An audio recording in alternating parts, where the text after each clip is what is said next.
क्या आपने कभी महसूस किया है कि आप पूरी ज़िंदगी लोगों को खुश करने में लगे रहे, लेकिन फिर भी अंदर से अकेले, थके हुए और दुखी महसूस करते हैं?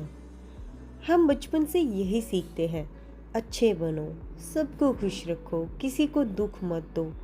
लेकिन इसी कोशिश में हम खुद को खो देते हैं और शायद इसी वजह से आज इतने लोग बाहर से मुस्कुराते हैं लेकिन अंदर से टूटे हुए हैं। नमस्कार दोस्तों, मैं हूँ रूपा और आप सुन रहे हैं ऑडियो मंथन। आज मैं आपको एक ऐसी बुक के बारे में बताने वाली हूँ जो आपकी सोच को अंदर तक बदल सकती है। इस बुक का नाम है the courage to be disliked, जिसे जापान के दो लेखकों इचिरो किस्मी और फुमिता के कोगा ने लिखा है। ये कोई साधारण सेल्फ हेल्प बुक नहीं है। ये बुक हमें सिखाती है कि अगर ज़िंदगी में सच में आज़ाद होना है तो सबसे पहले हमें लोगों की अप्रूवल की कैद से बाहर निकलना होगा। इस बुक में एक फिलोसफर और एक युवक के बीच बातचीत दिखाई गई है, जहाँ धीरे धीरे जिंदगी के ऐसे सच सामने आते हैं जो शायद हमने कभी सोचे ही नहीं। तो अगर आप भी ओवर थिंकिंग, लोगों के डर, कंपैरिजन, रिजेक्शन या खुद को साबित करने की थकान से गुजर रहे हैं तो ये वीडियो आपके लिए है। और यकीन मानिए, इस वीडियो के बाद शायद आप जिंदगी को पहले जैसी नज़रों से कभी नहीं देख पाएंगे। तो चलिए शुरू करते हैं। चैप्टर 1, लोगों को खुश करते करते हम खुद को खो देते हैं। एक रात एक युवक बहुत गुस्से और बेचैनी के साथ एक फिलोसफर के पास जाता है। वो कहता है, दुनिया बहुत खराब है, लोग सिर्फ जज करते हैं, कोई मुझे समझता नहीं। मैं जितना अच्छा बनने की कोशिश करता हूँ उतना ही दुखी होता जा रहा हूँ। फिलोसफर उसकी बातें शांति से सुनता है और फिर धीरे से कहता है, शायद तुम्हारी समस्या दुनिया नहीं है, शायद समस्या ये है कि तुम अपनी जिंदगी दूसरों की नज़रों से जी रहे हो। युवक ये सुनकर चौंक जाता है, क्योंकि उसने पूरी जिंदगी यही किया था। लोग क्या सोचेंगे, लोग नाराज तो नहीं होंगे, सब मुझे अच्छा समझे, कोई मुझे गलत ना बोले। और सच कहें, हम में से ज़्यादातर लोग भी यही करते हैं। हम अपनी खुशी से पहले लोगों की अप्रूवल ढूंढते हैं। कोई हमारी तारीफ कर दे तो हम खुश हो जाते हैं और कोई इग्नोर कर दे तो पूरी रात सोचते रहते हैं।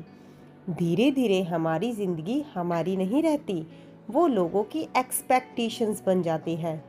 फिलोसफर युवक से पूछता है, अगर पूरी दुनिया तुम्हें पसंद करे लेकिन तुम खुद अंदर से खुश ना हो तो क्या वो जिंदगी सच में अच्छी है? युवक चुप हो जाता है, क्योंकि ये सवाल सीधा उसके दिल पर लगा था। फिर फिलोसफर उसे एक बहुत गहरी बात समझाता है, हर इंसान तुम्हें पसंद नहीं करेगा और ये बिल्कुल नॉर्मल है। लेकिन समस्या तब शुरू होती है जब हम हर किसी को खुश करने की कोशिश करने लगते हैं, क्योंकि उस दिन से हम अपनी असली पर्सनालिटी छुपाने लगते हैं। हम वो बोलते हैं जो लोग सुनना चाहते हैं, हम वो बनते हैं जो लोग देखना चाहते हैं, और धीरे धीरे हम खुद को भूल जाते हैं। युवक धीरे से पूछता है, तो क्या मुझे लोगों की परवाह करना छोड़ देना चाहिए? फिलोसफर मुस्कुराता है, नहीं, लेकिन अपनी ज़िंदगी की स्टीयरिंग दूसरे के हाथ में देना बंद करो। ये बात युवक के अंदर कहीं गहराई तक उतर जाती है, क्योंकि पहली बार किसी ने उसे ये नहीं कहा था कि सबको खुश रखो, बल्कि पहली बार किसी ने कहा था, खुद को मत खो।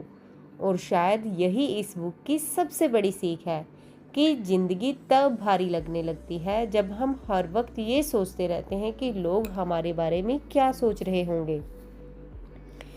लेकिन कहानी अभी यहाँ ख़त्म नहीं होती, क्योंकि अगले चैप्टर में फिलोसफर युवक को एक ऐसी बात बताने वाला है जो शायद आपकी ज़िंदगी देखने का पूरा नज़रिया बदल दे। वो कहता है, तुम्हारे पिछले दुख, तुम्हारा पास्ट, तुम्हारे ट्रॉमा, ये सब तुम्हारी ज़िंदगी को कंट्रोल नहीं करते। लेकिन अगर ऐसा है तो फिर हम इतने टूटे हुए क्यों महसूस करते हैं? यही जानेंगे अगले चैप्टर में। चैप्टर 2, तुम्हारा पास्ट तुम्हारी जिंदगी तय नहीं करता। युवक फिलोसफर की बात सुनकर परेशान हो जाता है। वो कहता है, ये कैसे हो सकता है? मेरा पास्ट ही तो मेरी सबसे बड़ी प्रॉब्लम है। बचपन की बातें, लोगों की बातें, मेरे फेलियर्स, इन्हीं की वजह से मैं आज ऐसा हूँ। और सच कहें, हम भी अक्सर यही मानते हैं। अगर बचपन अच्छा नहीं था तो इंसान टूट जाता है। अगर किसी ने दिल दुखाया तो जिंदगी खराब हो जाती है। अगर एक बार फेल हो गए तो कॉन्फिडेंस खत्म हो जाता है। लेकिन फिलोसफर युवक से कहता है, पास्ट तुम्हारी कहानी का हिस्सा हो सकता है, लेकिन वो तुम्हारी पूरी जिंदगी नहीं है। युवक गुस्से में बोलता है, लेकिन दर्द तो सच में हुआ था। फिलोसफर शांत होकर कहता है, मैं ये नहीं कह रहा कि दर्द नहीं हुआ, मैं सिर्फ ये कह रहा हूँ कि तुम उस दर्द को आज भी पकड़ कर बैठे हो। ये सुनकर युवक चुप हो जाता है। फिलोसफर उसे एक उदाहरण देता है। मान लो एक इंसान बचपन में गिर गया था और उसके पैर में चोट लगी। अब सालों बाद भी अगर वो चलने से डरता रहे तो क्या उसकी जिंदगी उस चोट ने रोकी है या उसके डर ने? युवक पहली बार सोच में पड़ जाता है, क्योंकि शायद हम में से बहुत लोग भी अपने पुराने दर्द को पकड़ कर बैठे हैं। कभी किसी ने इंसल्ट कर दिया और आज तक हम खुद को कमज़ोर मानते हैं। कभी कोई छोड़कर चला गया और अब हमें लगता है कि हम प्यार के लायक नहीं हैं। कभी हम फेल हुए और अब हम हर नई शुरुआत से डरते हैं। धीरे धीरे हम अपना फ्यूचर अपने पास्ट के हवाले कर देते हैं। लेकिन फिलोसफर कहता है, तुम्हारी जिंदगी का मतलब तुम्हारा पास्ट नहीं तय करता। तुम आज क्या चुनते हो वो तय करता है। युवक पूछता है, लेकिन इंसान अपने दर्द से बाहर कैसे निकले? फिलोसफर जवाब देता है, जब वो ये समझ ले कि उसका दर्द उसकी पहचान नहीं है। ये बात बहुत गहरी थी, क्योंकि आज बहुत लोग अपने दुख को ही अपनी आइडेंटिटी बना चुके हैं। मैं ऐसा हूँ क्योंकि मेरे साथ गलत हुआ था। मैं खुश नहीं रह सकता। मेरी ज़िंदगी कभी नहीं बदल सकती। लेकिन फिलोसफर कहता है, जब तक तुम खुद को अपने पुराने घावों से जोड़ कर रखोगे, तब तक तुम नई जिंदगी शुरू ही नहीं कर पाओगे। और शायद यही सच है, क्योंकि हीलिंग तब शुरू नहीं होती जब दर्द खत्म होता है। हीलिंग तब शुरू होती है जब इंसान फैसला करता है कि अब वो उस दर्द के साथ जीना नहीं चाहता। युवक अब धीरे धीरे फिलोसफर की बातें समझने लगा था। लेकिन तभी फिलोसफर उसे एक और शॉकिंग बात कहता है, तुम्हारी ज़्यादातर परेशानियों की वजह दुनिया नहीं है। तुम्हारी सबसे बड़ी प्रॉब्लम है दूसरों से कंपैरिजन। और यही बात अगले चैप्टर में युवक की सोच पूरी तरह से हिला देने वाली थी। चैप्टर 3, कंपैरिजन इंसान की खुशी चुरा लेता है। फिलोसफर की बात सुनकर युवक थोड़ा परेशान हो जाता है। वो कहता है, लेकिन कंपैरिजन तो नॉर्मल है, हर कोई करता है। कोई हमसे ज़्यादा सक्सेसफुल है, कोई ज़्यादा ब्यूटीफुल, कोई ज़्यादा रिच, कोई ज़िंदगी में हमसे आगे निकल गया। ऐसे में कंपैरिजन ना करें तो कैसे करें? फिलोसफर मुस्कुराता है और कहता है, यही तो इंसान की सबसे बड़ी गलती है। तुम अपनी ज़िंदगी को दूसरों की ज़िंदगी से नापते हो और फिर खुद को छोटा महसूस करते हो। युवक धीरे से पूछता है, लेकिन अगर कोई हमसे बेहतर हो तो दुख तो होगा ना? फिलोसफर जवाब देता है, दुख इस बात का नहीं होता कि कोई आगे है। दुख इस बात का होता है कि तुमने अपनी कीमत दूसरों से कंपेयर करके तय करनी शुरू कर दी। ये बात युवक को अंदर तक लगती है, क्योंकि वो हमेशा दूसरों को देखकर खुद को जज करता था। सोशल मीडिया पर किसी की खुश ज़िंदगी देखकर उसे अपनी ज़िंदगी बेकार लगती थी। किसी की सक्सेस देखकर उसे लगता था वो पीछे रह गया। और शायद आज बहुत लोग यही महसूस करते हैं। हम अपनी जिंदगी नहीं जी रहे, हम सिर्फ दूसरों की जिंदगी देखकर अपनी जिंदगी को गलत मान रहे हैं। फिलोसफर कहता है, एक फूल कभी दूसरे फूल से कंपटीशन नहीं करता, वो बस खिलता है। लेकिन इंसान हर वक्त खुद को साबित करने में लगा रहता है। युवक अब शांत होकर सुन रहा था। फिलोसफर आगे कहता है, जिस दिन तुमने कंपैरिजन छोड़ दिया, उसी दिन तुम पहली बार चैन महसूस करोगे, क्योंकि कंपैरिजन का कोई अंत नहीं है। अगर तुम्हारे पास 10,000 हैं तो तुम लाख वाले को देखोगे, अगर लाख होंगे तो करोड़ वालों को देखोगे और पूरी जिंदगी तुम्हें लगेगा कि तुम कम हो। युवक पूछता है, तो क्या इंसान को आगे बढ़ने की कोशिश नहीं करनी चाहिए? फिलोसफर मुस्कुराता है, खुद को बेहतर बनाना गलत नहीं है, लेकिन खुद से नफरत करके बेहतर बनने की कोशिश करना गलत है। ये सुनकर युवक की आंखें नीचे झुक जाती हैं, क्योंकि पहली बार उसे एहसास हो रहा था कि वो खुद को कभी एक्सेप्ट ही नहीं कर पाया। हम में से भी बहुत लोग ऐसे हैं जो बाहर से हंसते हैं, लेकिन अंदर से हमेशा खुद को कम समझते हैं, क्योंकि दुनिया ने हमें सिखाया है तुम तभी अच्छे हो जब तुम किसी से बेहतर हो। लेकिन फिलोसफर कहता है, तुम्हारी जिंदगी कोई रेस नहीं है। हर इंसान का रास्ता अलग है और हर इंसान अपनी टाइमिंग पर खिलता है। और धीरे धीरे युवक के अंदर का बोझ हल्का होने लगा था। लेकिन अभी फिलोसफर उसे जिंदगी का सबसे कठिन सच बताने वाला था, एक ऐसा सच जिसे सुनकर शायद हर इंसान डर जाए। वो कहता है, अगर तुम्हें सच में आज़ाद होना है तो तुम्हें ये हिम्मत रखनी होगी कि लोग तुम्हें पसंद ना करें। और यही अगले चैप्टर की सबसे बड़ी सीख होने वाली थी। चैप्टर 4, हर किसी को खुश करना तुम्हारा काम नहीं है। युवक फिलोसफर की बात सुनकर डर जाता है। वो तुरंत पूछता है, अगर लोग मुझे पसंद ही न करें तो मैं अकेला नहीं पड़ जाऊंगा? क्योंकि सच कहें, हम में से ज़्यादातर लोगों का सबसे बड़ा डर यही होता है कि लोग क्या सोचेंगे, लोग हमें छोड़ देंगे, लोग हमें गलत समझेंगे। और इसी डर की वजह से हम अपनी असली फीलिंग छुपाने लगते हैं। कभी ना नहीं बोलते, हर बात में एडजस्ट करते हैं, अपने मन के खिलाफ जाकर भी लोगों को खुश रखते हैं, लेकिन अंदर ही अंदर हम टूटते रहते हैं।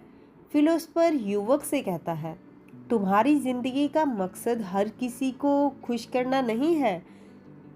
युवक धीरे से कहता है, लेकिन अगर मैं लोगों की एक्सपेक्टेशन पूरी नहीं करूँगा तो लोग मुझे सेल्फिश कहेंगे।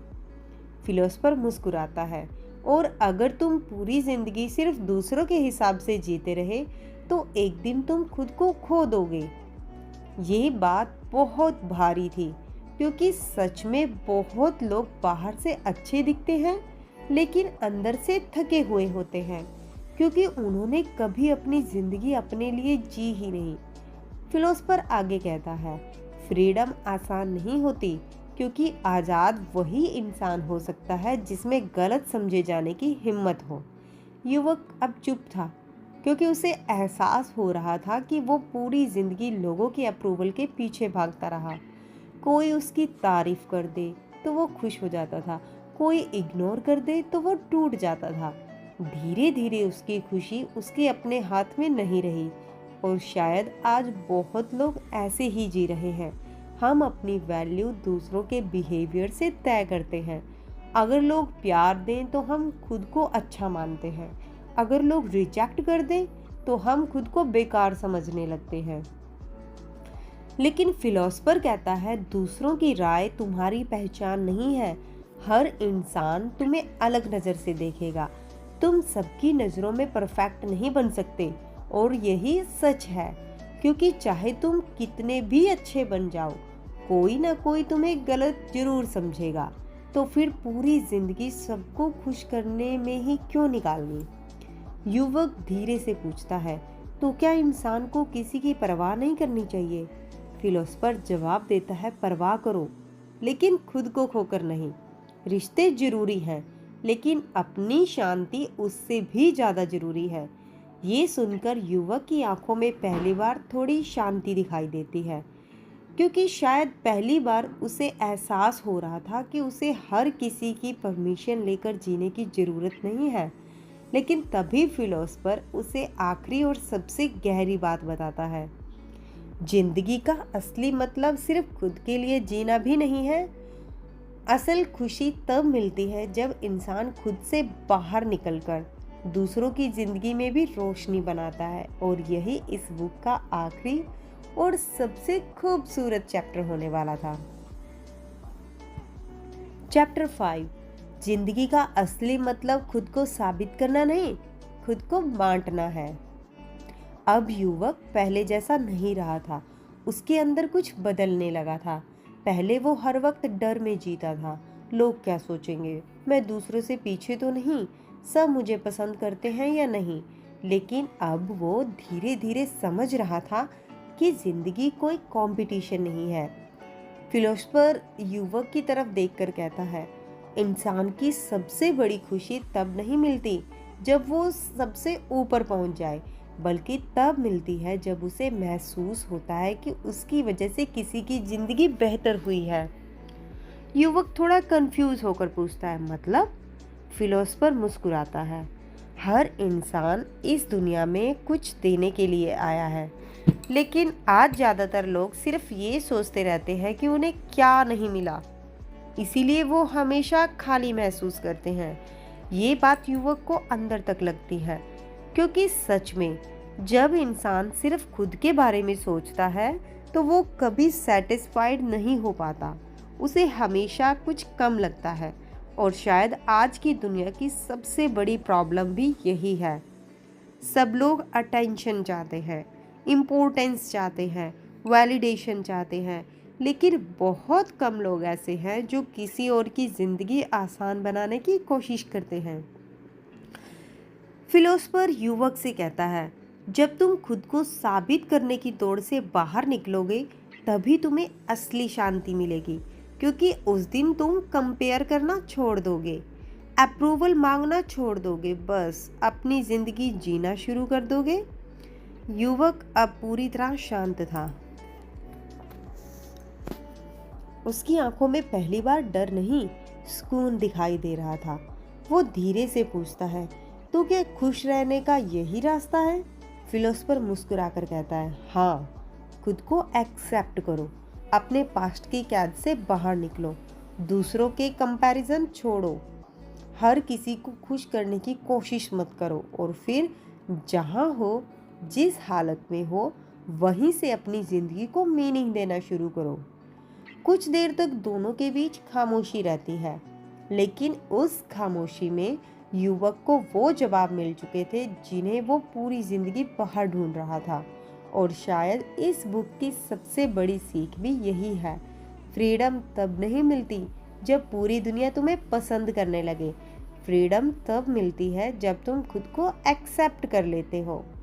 उस रात पहली बार युवक को लगा कि शायद ज़िंदगी इतनी बुरी भी नहीं थी, वो बस अब तक गलत तरीके से जी रहा था। तो दोस्तों, ये थी book the courage to be disliked, एक ऐसी बुक जो हमें ये सिखाती है कि ज़िंदगी तब बदलती है जब हम लोगों को खुश करना छोड़कर खुद को समझना शुरू करते हैं। अगर आज की इस वीडियो में आपको अपनी ज़िंदगी का कोई हिस्सा दिखाई दिया हो, अगर आपको लगा हो कि आप भी हर वक्त लोगों के डर में जीते हैं, तो याद रखिए, आपको पूरी दुनिया के अप्रूवल की ज़रूरत नहीं है। शांति से जीने के लिए कभी कभी ज़िंदगी की सबसे बड़ी फ्रीडम यही होती है कि लोग आपको गलत समझें, फिर भी आप खुद को ना खोएं। और शायद यही इस बुक की सबसे खूबसूरत सीख है। अगर आपको आज का ये ऑडियो मंथन पसंद आया हो तो वीडियो को लाइक ज़रूर कीजिए और चैनल को सब्सक्राइब कर लीजिए, क्योंकि यहाँ हम सिर्फ बुक्स की बातें नहीं करते, हम जिंदगी को थोड़ा गहराई से समझने की कोशिश करते हैं। मैं हूँ रूपा और आप सुन रहे थे ऑडियो मंथन।